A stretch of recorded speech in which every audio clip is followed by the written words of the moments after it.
In a book called Challenging the Civil Rights Establishment, the authors quote William Allen, and he writes of a danger in continually, and these are quotes, thinking in terms of race or gender until we learn once again to use the language of American freedom in an appropriate way that embraces all of us, we're going to continue to harm this country.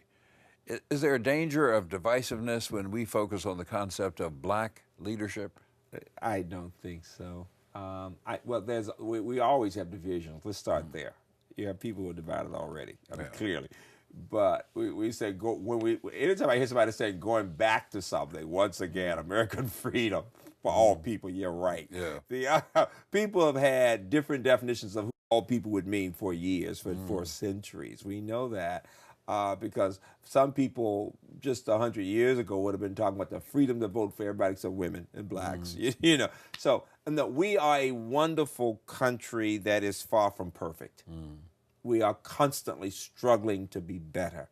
And I do think that most people are decent human beings. I really do. But I think we are all the products of our experiences, our childhood, our circumstances, and the prejudices that our parents transmitted to us. We all have prejudices. Of course we do.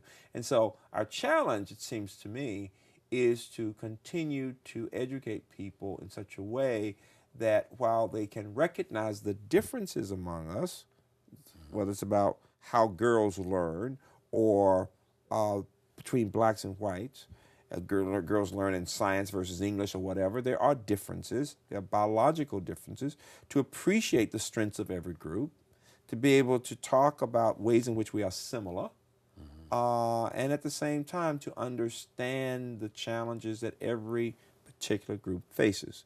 Low-income white children face many challenges in this country and are less likely now than several years ago to go on to college. That is an issue, you know. Middle-class black children face the challenge of cultural perspective, of popular culture, and of people feeling comfortable using the word bitch and the way they think about women. You know, so we've got issues with every group. I mean, right now on campus today, we've got the problem that too few young women are majoring in computer science of any race in our country. The numbers have gone down.